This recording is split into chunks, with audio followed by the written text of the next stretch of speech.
Hello student, स्वागत है आप सभी का हमारे यूट्यूब चैनल पर।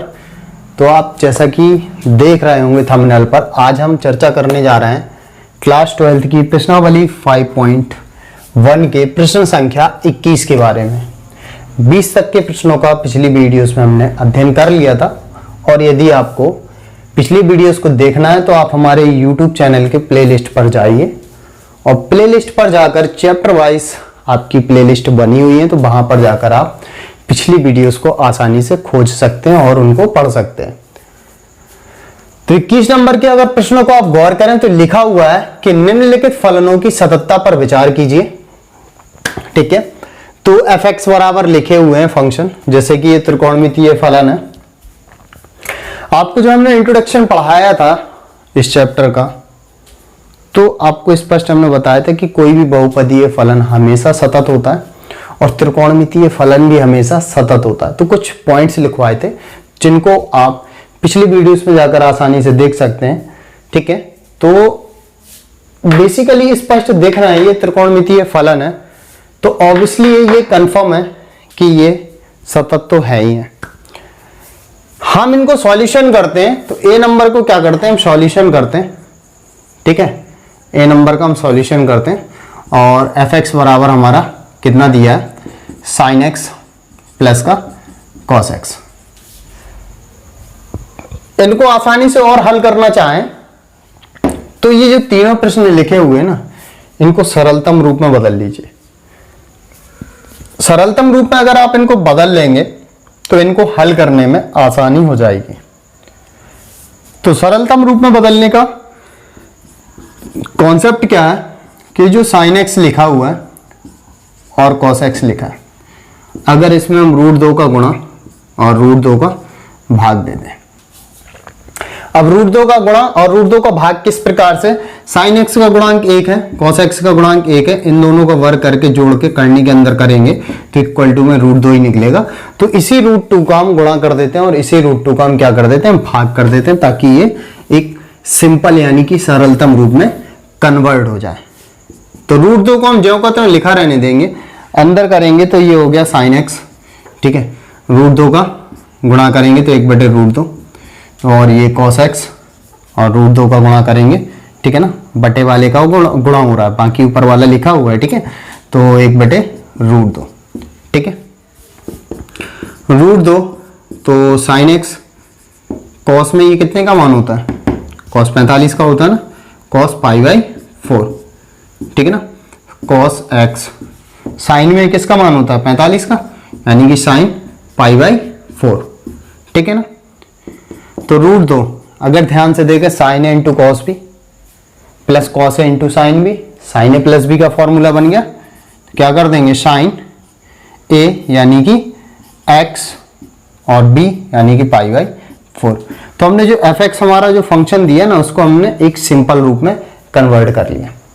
ठीक है, अब कन्वर्ट कर लिया तो हमें बोला है इस प्रश्न में 21 नंबर में कि निम्नलिखित फलनों की सततता पर विचार कीजिए। भाई सततता पर विचार के लिए तो बोला, लेकिन यहां पर कोई भी बिंदु नहीं बोला, तो हम क्या कर लेते हैं, x बराबर a, जहां a belongs to capital R, यानी कि x बराबर a जहां a belongs to capital R, यानी कि a हमारी कोई वास्तविक संख्या है। यानी कि x बराबर कोई a बिंदु पे हम क्या कर लेते हैं, चेक कर लेते हैं, और अगर a पर सतत निकलता है तो हम बोल देंगे कि सभी वास्तविक संख्याओं के लिए दिया गया फलन क्या होगा, सतत होगा।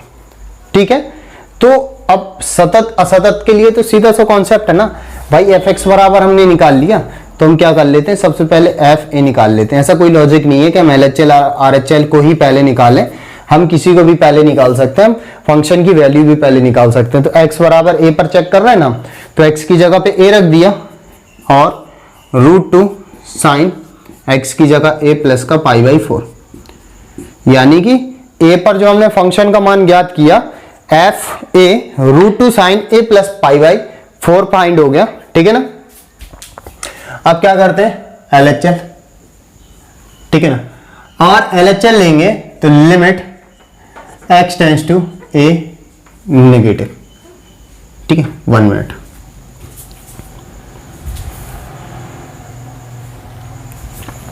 ठीक है, तो limit x tends to a negative और फंक्शन fx लिख लेंगे। और fx हमारा है कितना, हम a नंबर का सॉल्यूशन कर रहे हैं, fx हमारा ये निकला, हमने सरलतम रूप में कर लिया ना कन्वर्ट इसको।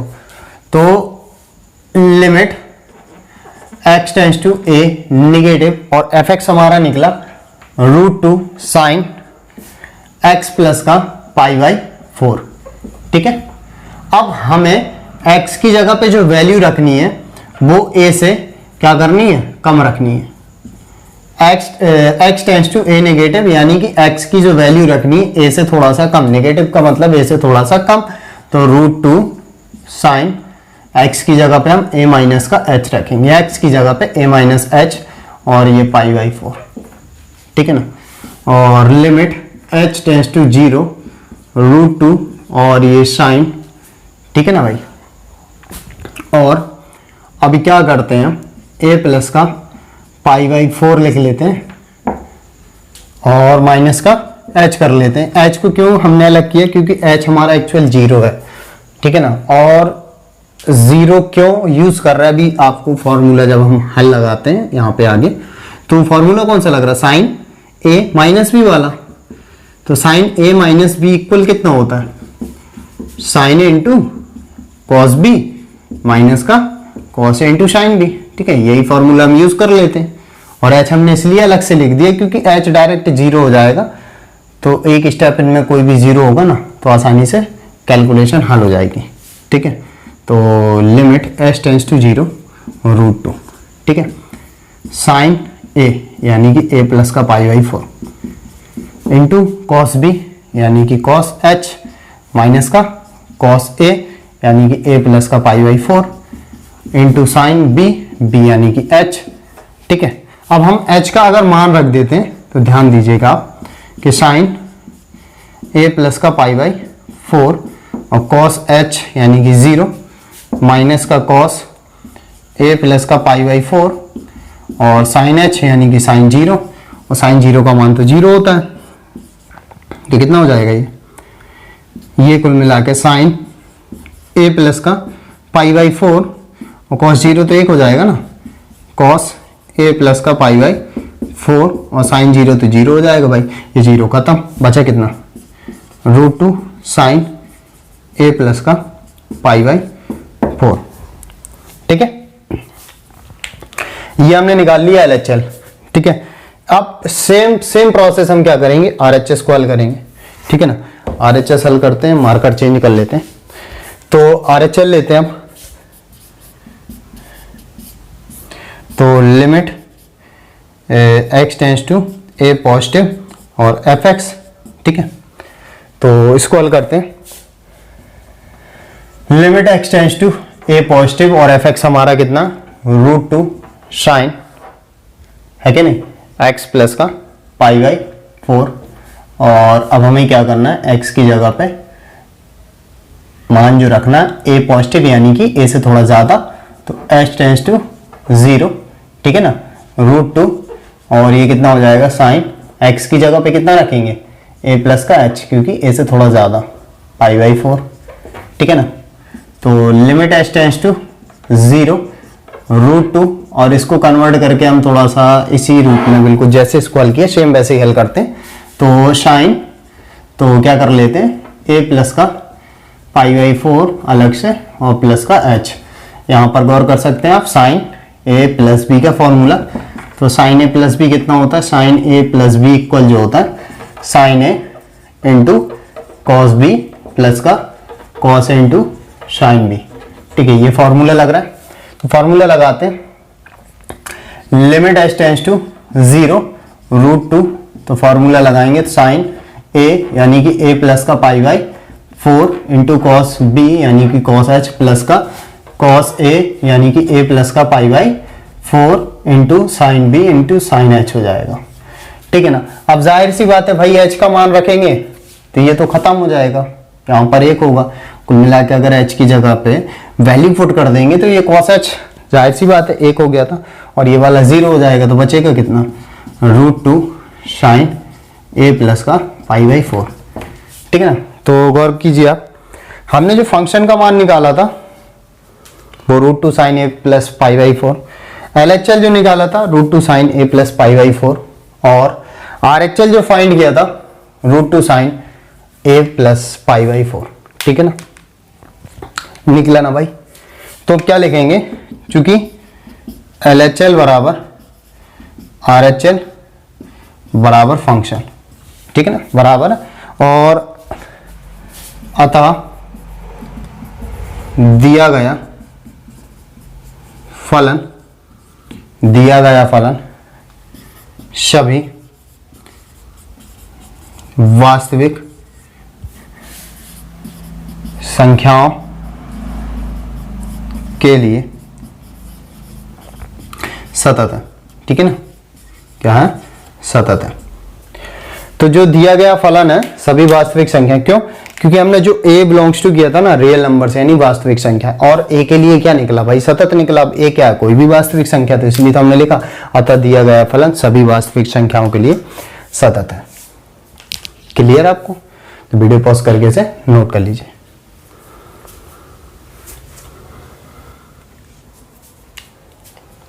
अब बी नंबर को देखते हैं, बी नंबर वाले को हल करते हैं। तो fx बराबर कितना दिया हुआ है, साइन एक्स माइनस का कॉस एक्स। इसको भी हम क्या करते हैं, सरलतम रूप में कन्वर्ट कर लेते हैं, फिर चेक करते हैं सतत है क्या असतत है।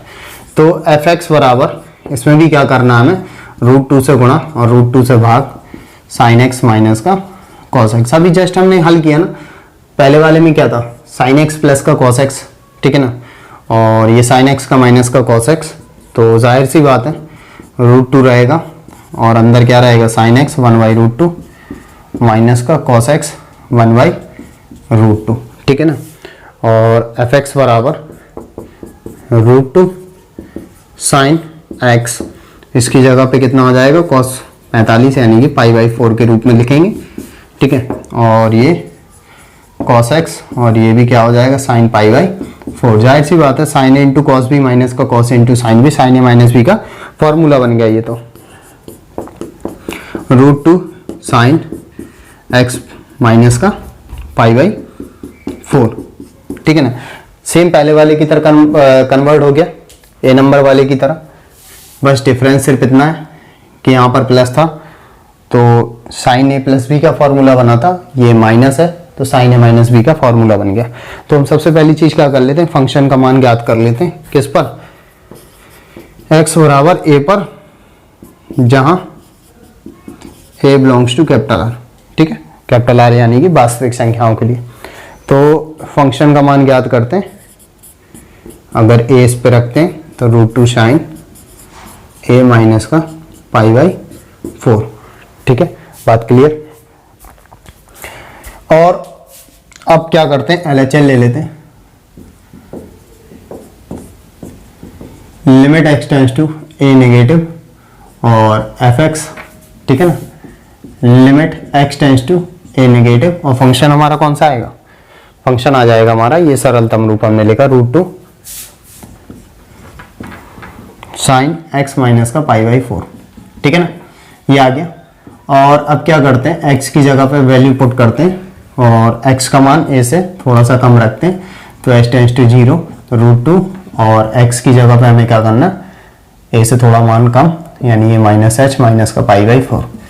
अभी हमने जस्ट आपको जो पहला नंबर कराया उसमें हमने फॉर्मूले के थ्रू इसकी कैलकुलेशन को हल किया था, लेकिन नहीं, हम इसको डायरेक्ट हल कर देते हैं। कैसे, हम यहाँ पर h की वैल्यू रख देते हैं, अगर a माइनस 0 माइनस का पाई बाई 4 आना एटलीस्ट वही है, क्यों हम लंबा खींचे। ठीक है ना, तो आपको सारे ही तरीके बताने ज़रूरी रहते हैं, ठीक है ना, ताकि आपको आगे के प्रश्नों को हल करने में समस्याएं ना हो। आपको सारे तरीके पहले से पता पड़ जाएंगे तो आप डिसाइड कर सकते हो कि कौन सा तरीका सही है या गलत है या दोनों सही है। ठीक है ना, डिसाइड करने में प्रॉब्लम्स नहीं होती। तो LHL हमने ज्ञात किया ना, ये रहा LHL। अब RHL लेते हैं।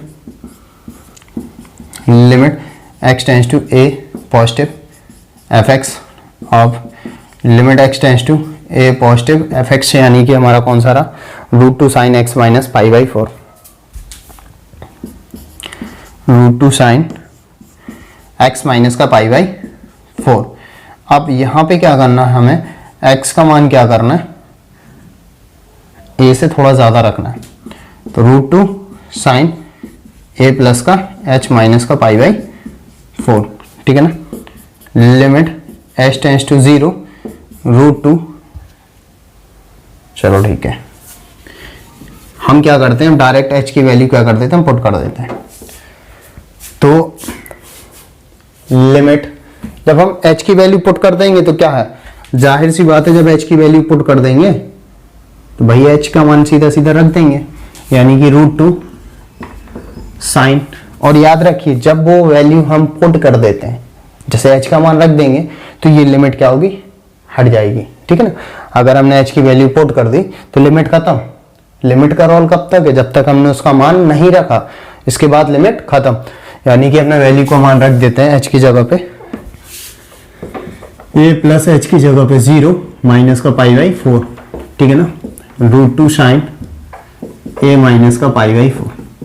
तो गौर कीजिए आप, फंक्शन का मान √2 sine a minus pi by 4, LHL √2 sine a minus pi by 4, RHL √2 sine a minus pi by 4, तीनों आपस में क्या बराबर, तो लिखेंगे क्योंकि LHL बराबर RHL बराबर फंक्शन, अतः सभी वास्तविक संख्याओं के लिए, वास्तविक संख्याओं के लिए दिया गया फलन सतत है, ठीक है।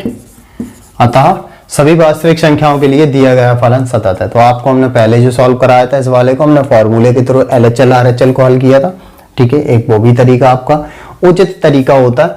दूसरा आपको हमने जो तरीका बताया कॉन्सेप्ट वही, लेकिन LHL RHL को हल करने का रूल्स बदल दिया, ये भी सही है, ठीक है ना। तो वीडियो को पॉज करके आप इसे नोट कर लीजिए। अब हम लेते हैं सी नंबर को। तो सी नंबर पे क्या कह रहा है, fx बराबर sine x into cos x, ठीक है ना। तो सी नंबर को हम क्या करते हैं, सॉल्यूशन करते हैं।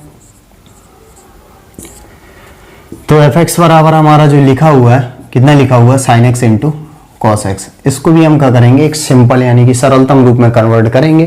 तो आपको नजर आ रहा होगा, आपने त्रिकोणमिति 11th में पढ़ा कि किस प्रकार से हम सरलतम रूप में कन्वर्ट कर सकते हैं। तो sine x into cos x लिखा हुआ है,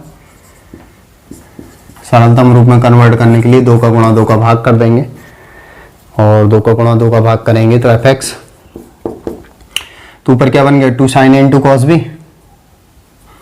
तो साइन 2a का फॉर्मूला यानी कि साइन 2x बटे 2 लिख भी सकते हो साइड में, चूंकि साइन 2a बराबर 2 sign A into cos A से, ठीक है। ये फॉर्मूला हमने क्या कर दिया, पुट कर दिया, ये एक सरलतम रूप में कन्वर्ट हो गया, ठीक है। अब हम क्या करते हैं, x बराबर a पर, जहां x belongs to capital R, sorry a belongs to capital R, ठीक है ना। ये हमारी क्या, x बराबर a, ठीक है, पर जहां a belongs to capital R, a हमारा क्या है, कोई भी वास्तविक संख्या, ठीक है।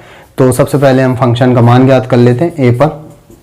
तो साइन 2a बटे स्मॉल a है, साइन 2a बटे 2, ठीक है। हमने फंक्शन का मान ज्ञात किया साइन 2a बटे 2। अब हम क्या करते हैं, LHL लेते हैं।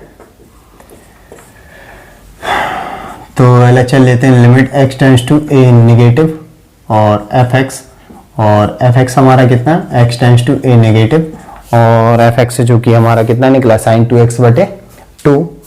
तो साइन 2x बटे 2। अब x की जगह पे हमें जो वैल्यू पुट करना है वो a से थोड़ा कम रखना है, क्योंकि x tends to a negative दिया है ना। तो लिमिट h टेंस टू 0 और साइन 2x की जगह पे a माइनस का h बटे 2, ठीक है ना। अभी जस्ट हमने आपको a और b नंबर दोनों प्रश्न बताए, दोनों का अलग अलग तरीका हल करना बताया। दोनों ही तरीके हमारे क्या थे, सही थे। या तो आप फॉर्मूले के तरीके से करो, वो ज़्यादा बेहतर होता है, क्योंकि अधिकतर प्रश्न आपको फॉर्मूले के थ्रू ही सॉल्व करने पड़ते हैं। लेकिन अगर नहीं भी करते, आप डायरेक्ट भी वैल्यू अगर h की रख देते हैं ना, तब भी आपका आंसर आ जाता है, कोई प्रॉब्लम वाली बात नहीं होती, ठीक है। तो लिमिट h टेंस टू 0, तो साइन 2 का मल्टीप्लाई करेंगे 2a माइनस का 2h बटे 2। अब यहाँ पर सूत्र कौन सा लग गया, साइन a माइनस बी वाला, ठीक है।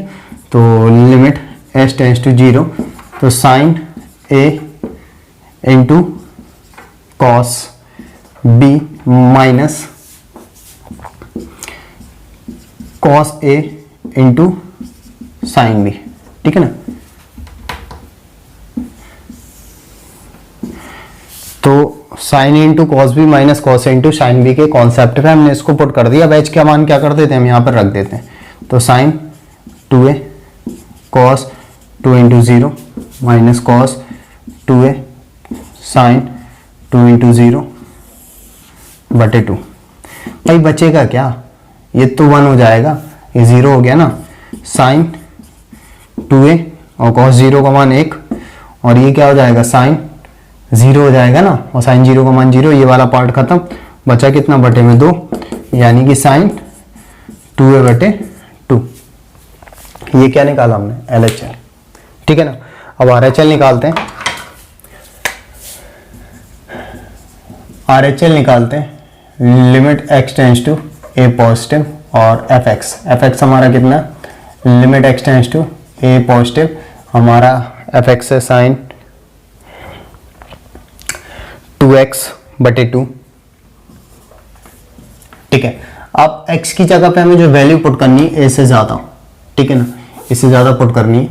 तो limit h tends to 0 sine 2, x की जगह पे क्या रखना है, a से थोड़ा ज़्यादा, यानी कि a प्लस h बटे 2। लिमिट h टेंस टू 0, अंदर मल्टीप्लाई करते हैं 2a प्लस का 2h बटे 2। यहाँ पर साइन a प्लस बी का फॉर्मूला लग गया, ठीक है ना। तो लिमिट h टेंस टू 0 क्या होता है, sine a into cos B plus cos a into sine B, ठीक है ना। वही कॉन्सेप्ट पे हमने क्या कर दिया, फॉर्मूला पुट कर दिया, साइन a प्लस बी का फॉर्मूला जो होता है ना, sine a into cos B plus cos a into sine B, ठीक है ना। तो अब क्या करते हैं, मैच लिमिट अलग करते हैं, यानी कि अब हम वैल्यू पुट कर देते हैं 2a cos 2 into 0 cos 2a into sine 2 into 0 बटे 2। भाई ये तो साइन कॉस 0 है ना, कॉस 0 का मान कितना होता, 1, और ये तो 0 हो जाएगा, खत्म ही है इसका किस्सा, बटे 2। बचेगा कितना, साइन 2a बटे 2। तो गौर कीजिए आप, फंक्शन का मान ये निकला, ठीक है, LHL का मान ये निकला, RHL का मान ये निकला। तीनों को गौर कीजिए, तीनों की तीनों आपस में क्या है, बराबर। तो लिखेंगे चूंकि LHL बराबर RHL बराबर फंक्शन का मान है ना, अतः सभी वास्तविक संख्याओं के लिए दिया गया फलन सतत है, ठीक है। LHL बराबर RHL बराबर फंक्शन का मान, तो लिखेंगे अतः सभी वास्तविक संख्याओं के लिए दिया गया फलन क्या है, सतत है। एकदम आसान, आपको समझ में अच्छे से आ गए होंगे, ठीक है। तो जाते जाते यार कमेंट जरूर किया करो, कमेंट से हम लोगों को क्या होता है ना कि मोटिवेशन मिलता है, समझ में आता है कि बच्चों को कैसा लग रहा है हमारी वीडियोस को पढ़ने में, ठीक है ना। तो इसको आप पॉज करके नोट कर लीजिए।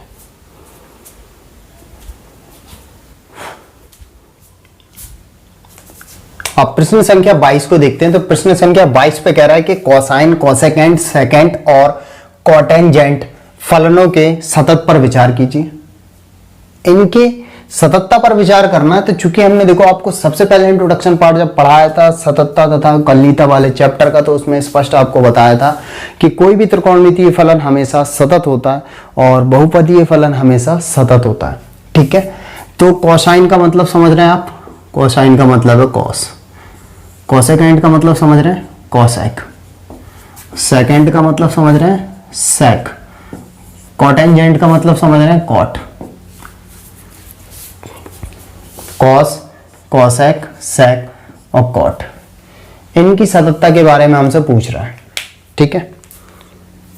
तो आपको थोड़ा सा बस इतना ध्यान देना है, क्या वो हम आपको सॉल्व करा रहा है।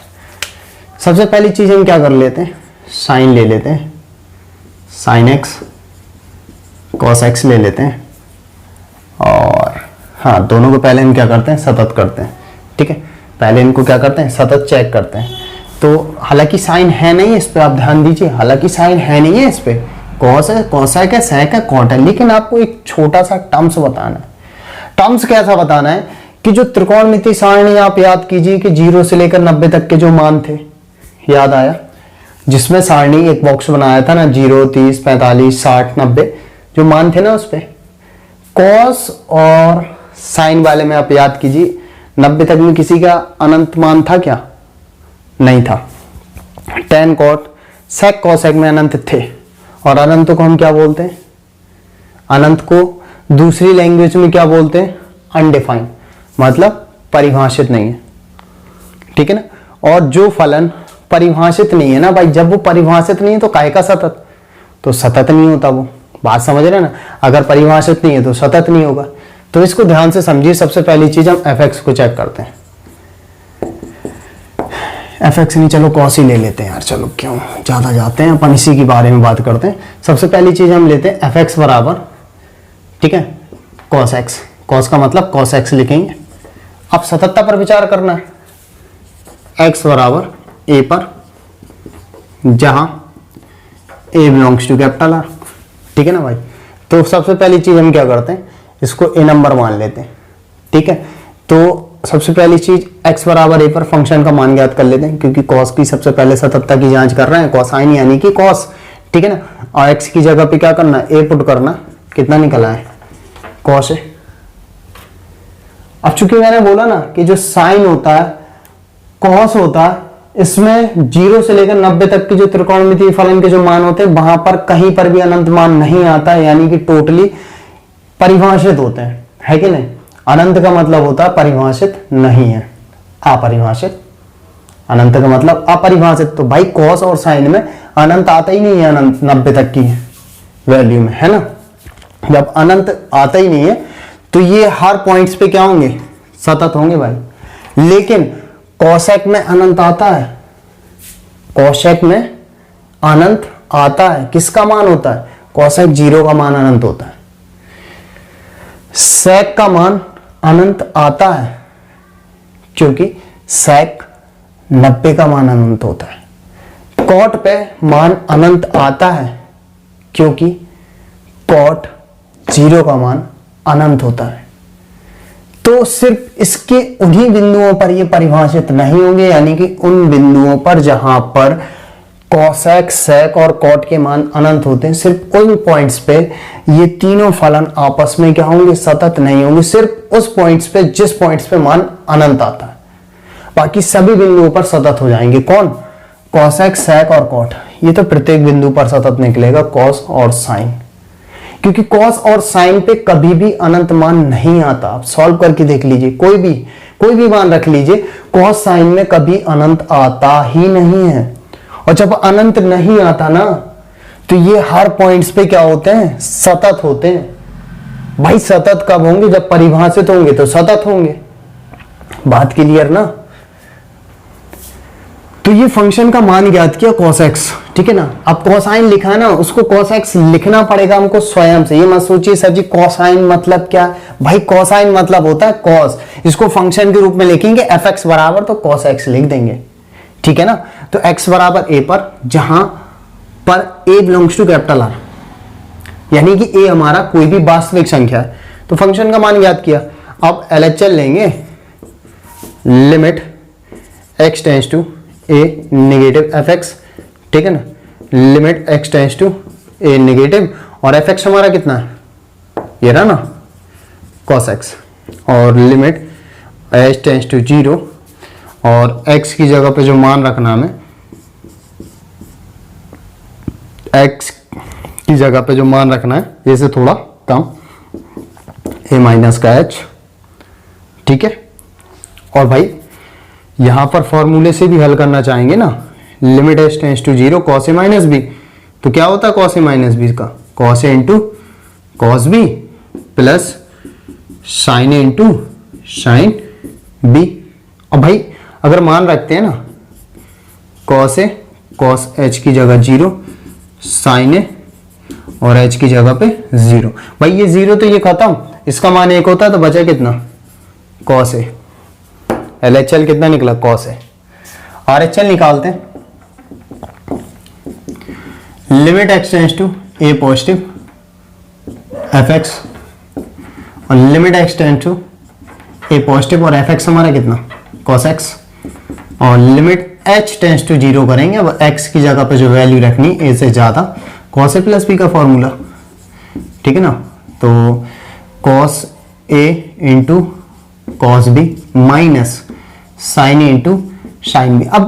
अब यार ये त्रिकोणमिति के फॉर्मूले याद होने चाहिए, ठीक है ना। आपको ये त्रिकोणमिति के फॉर्मूले याद होने चाहिए। अगर याद नहीं है तो रिमाइंड कीजिए। आप 11th क्लासेस में आपके सारे फॉर्मूले लिखे हैं, उनको रिमाइंड कीजिए, उनको याद कीजिए ताकि आपको इनको समझने में आसानी रहे, ठीक है। अब लिमिट अलग करेंगे यानी कि वैल्यू पुट कर रहे हैं cos 0 sign A into sign 0, ठीक है ना। भाई ये 0 तो ये खत्म, इसका मान 1 यानी कि बचा कितना 1।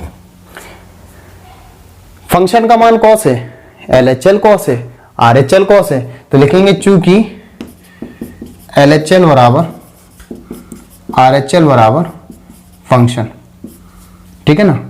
अतः सभी वास्तविक संख्याओं के लिए दिया गया फलन सतत है, ठीक है ना। अब वास्तविक संख्याएं ही क्यों लिखते हैं, क्योंकि हमने जो a माना ना वो वास्तविक संख्या माना, ठीक है ना। या किसी भी संख्या, या बोल सकते हैं कहीं कहीं पे सभी बिंदुओं पर सतत है, ऐसा भी लिख सकते हैं, सभी बिंदुओं पर दिया गया फलन क्या सतत है। तो बात आपको समझ में आई ये चीज, है ना। तो स्पष्ट फंक्शन आपको समझ में आ गया होगा। अब रही बात समझने की, भाई अब कोई भी फंक्शन निकालो, चाहे कोसेक निकालो, सेक निकालो, कॉट निकालो, सभी बिंदुओं पर फलन क्या होगा सतत। बिल्कुल ऐसे ही हल करना है, हम आपको भी समझाते हैं। तो आप पहले इसे पॉज करके नोट कर लीजिए। अब आपने देखिए कॉस का तो समझ लिया, कॉस का समझ लिया कि कॉस सभी बिंदुओं पर क्या होता है फलन दिया गया सतत होता। अब हम करते हैं बी नंबर मान के fx बराबर cosec x, ठीक है। सबसे पहली चीज आपको ध्यान देनी है कि cosec होता क्या है। cosec x बराबर हम कितना लिख सकते हैं 1/sin x। तो यहां पर क्या बोलना चाहिए कि sin x does not equal 0। क्यों? अगर साइन की जगह पे 0 रख दिया, ध्यान देना cosec x बराबर 1/sin x, अगर sin x की जगह पे भाई 0 हो गया तो अनंत, अनंत यानी कि अपरिभाषित, और अपरिभाषित तो सतत नहीं। और जब sin x बराबर 0 तो भाई याद कीजिए, याद कीजिए 11th में जब आपको पढ़ा रहे थे, जब व्यापक हल आपने पढ़ा था, तो व्यापक हल में याद होना चाहिए जब साइन थीटा बराबर साइन अल्फा वाली स्थिति आती थी, थीटा बराबर n पाई प्लस माइनस 1 की पावर n इंटू अल्फा वाली स्थिति बनती थी ना, है ना। और जब 0 हो गया, साइन x बराबर 0 यानी कि अल्फा 0 हो जाएगा, तो थीटा बराबर बचेगा n पाई, ठीक है ना। थीटा बराबर n पाई। तो यहां पर लिखेंगे हम, ध्यान देना आप, अर्थात x बराबर x does not equal n pi. n pi का मतलब समझ रहे हैं भाई, जब sine x does not equal 0 है ना, तब की स्थिति में n पाई निकलता है। यानी कि साइन x बराबर जब 0 होता, व्यापक हल में 11th में जब आपने पढ़ा था, तो साइन x बराबर जब 0 आता था तो व्यापक हल x बराबर n पाई निकल आता था। तो जब sine x does not equal 0 तो x बराबर does not equal n pi. यानी कि सिर्फ और सिर्फ यही वो पॉइंट होगा कि जब साइन एक्स बराबर 0 होगा तो ये अनडिफाइन यानी कि अनंत यानी कि अपरिभाषित हो जाएगा। और उस स्थिति में जब साइन एक्स बराबर 0 होता है तो एक्स बराबर एन पाई, जब साइन एक्स बराबर 0 ही नहीं लेना तो एक्स बराबर एन पाई भी नहीं लेना। यानी कि सिर्फ और सिर्फ ये एक वो बिंदु है जिस पर ये फलन असतत हो जाएगा। मतलब अनडिफाइंड मतलब क्या, परिभाषित नहीं है ना। तो सीधी सी बात है, अब इसको अगर हम हल करेंगे बिल्कुल कॉस की तरह तो सतत निकल आएगा। तो यहां पर क्या लिखेंगे, लिखेंगे अतः कोसेक एक्स चूंकि एक त्रिकोणमितीय फलन है जो हमेशा सतत होता है, लेकिन x does not equal N पाई,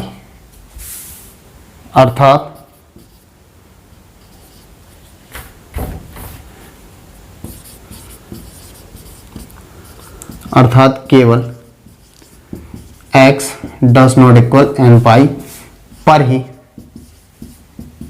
बिंदु सतत नहीं होगा। ठीक है, रीजन भी मैंने अभी बताया ना भाई, साइन एक्स बराबर 0 अगर रख देंगे तो अनंत निकल आएगा, क्योंकि किसी भी संख्या में अगर 0 से भाग देते हैं तो अनंत हो जाता है, यानी कि 1/0 हो जाएगा। और 1/0 हो जाएगा यानी कि साइन एक्स बराबर 0 की वो स्थिति है एक्स बराबर एन पाई। इसलिए हमने लिखा अतः कोसेक एक्स चूंकि एक त्रिकोणमितीय फलन है जो हमेशा सतत होता है, लेकिन X does not equal N pi, अर्थात केवल X does not equal N pi पर ही बिंदु सतत नहीं होगा। मतलब यहां पर डज नॉट इक्वल कर देंगे, अर्थात केवल x बराबर एन पाई पर ही बिंदु सतत नहीं होगा। ठीक है ना, जो सिंपल से लॉजिक है, हमेशा सतत होगा लेकिन x does not equal N pi, यानी कि x बराबर एन पाई नहीं होना चाहिए। ठीक है ना, अर्थात केवल x इक्वल एन पाई पर ही बिंदु सतत नहीं होगा, यानी कि केवल और केवल यही एक बिंदु है जिस पर यह फलन सतत नहीं होगा, बाकी सभी बिंदुओं पर क्या होगा, सतत होगा। बात क्लियर? तो डायरेक्ट लिख सकते हैं आप इसको आप डायरेक्ट लिख के, और ये वैलिड है, आपका सही भी माना जाता है। आप इस प्रकार से लिख सकते हैं, बिल्कुल सही है। ठीक है ना। और अगर आप इसको कॉस की तरह, जस्ट अभी हमने जो कॉस का हल किया था, कॉस की तरह हल कर सकते हो, लेकिन लास्ट में थ्योरी आपको यही लिखना पड़ेगी। ठीक है, तो अगला देखते हैं। अगला यानी कि सेक वाला। तो एफ एक्स बराबर कितना, सेक यानी कि सेक एक्स। तो आप सबसे पहली चीज ध्यान दीजिए, सेक एक्स बराबर 1 कॉस एक्स, यानी कि cos x does not equal 0। क्यों? कॉस एक्स बराबर अगर 0 कर दिए ना भाई, तो 1/0 यानी कि अनंत, अनंत यानी कि अपरिभाषित, अपरिभाषित मतलब इस पर कॉस एक्स बराबर 0 की स्थिति पे एक बिंदु ऐसा निकलेगा जिस पर यह फलन सतत नहीं होगा, अर्थात x does not equal 2n plus का 1 और π/4, π/4। ठीक है, केवल और केवल cos x, इसमें क्या है कि cos x बराबर 0 नहीं होना चाहिए, cos x does not equal 0, अर्थात cos x बराबर जब 0 होता है ना, आपने 11th में पढ़ा होगा भाई, पढ़ा होगा। ठीक है ना, तो अगर 11th में आपने पढ़ा था कि cos x बराबर जब 0 होता था ना, तो x बराबर 2n प्लस 1 π/4 निकलता था, और हमें cos x does not equal 0 यानी कि इतना नहीं लेना। तो लिख देंगे इसको, सीधा से थ्योरी में लिखेंगे, अतः केवल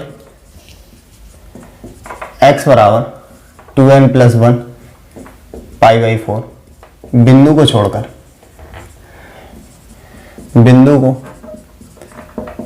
छोड़कर, सभी शेष सभी बिंदुओं पर फलन सतत होगा, सतत होगा। ये भी थ्योरी लिख सकते हैं भाई, तरह तरह के रूल्स होते हैं, अपने अपनी लैंग्वेज लिखने के तरीके होते हैं, ठीक है ना। तो अतः केवल x बराबर 2n+1 π/4 बिंदु को छोड़कर शेष सभी बिंदुओं पर फलन सतत होगा, क्योंकि सभी त्रिकोणमिति, क्योंकि सभी त्रिकोणमितीय फलन हमेशा सतत होते हैं, हमेशा सतत होते हैं। भाई सतत तो होते हैं, लेकिन यही केवल और केवल एक बिंदु है जिस पर जो फलन दिया हुआ है क्या होगा, सतत नहीं होगा, केवल केवल यही बिंदु, ठीक है ना। तो बस इतना ही समझना, और थोड़ा सा आप ध्यान दीजिए, 2n1 और इंटू π/4 नहीं, π/2 होता है, ठीक है ना, धोखे से लिखते हैं ये, ठीक है। तो ये बिंदु हो गया, तो बस ये हो गया। इसके बाद क्या करते हैं, अगले नंबर को देखते हैं, कॉट वाले को, तो fx बराबर कितना, कॉट x। अब ध्यान देना आपको, ध्यान से, कॉट x बराबर होता है कितना भाई, cos x बटे sin x, है ना, और sin x does not equal 0, sine बराबर 0 नहीं होना चाहिए, अगर बटे में 0 हो गया तो ये हो जाएगा अनंत। तो साइन x बराबर डज नॉट इक्वल 0, तो साइन x बराबर 0 नहीं होना चाहिए, अगर 0 हो गया तो ये क्या हो जाएगा, अनंत, यानी कि अपरिभाषित, ठीक है। अर्थात x does not equal n पाई, अभी जस्ट किया ना, यहीं पे निकाला था, ठीक है ना। तो लिखेंगे, चूंकि cot x त्रिकोणमितीय फलन है जो केवल बिंदु x बराबर n पाई पर, जो केवल बिंदु x बराबर n पाई को छोड़कर शेष सभी बिंदुओं पर सतत होगा। तो बस यही लिखना, cot x त्रिकोणमितीय फलन है जो केवल बिंदु x बराबर n पाई को छोड़कर शेष सभी बिंदुओं पर क्या होगा, सतत होगा। सीधी सी बात है, समझ में आ गया होगा। कोई भी डाउट से आप कमेंट बॉक्स पे जरूर बताइए, ठीक है। तो मिलते हैं फिर नेक्स्ट वीडियो में, बाय बाय, टेक केयर।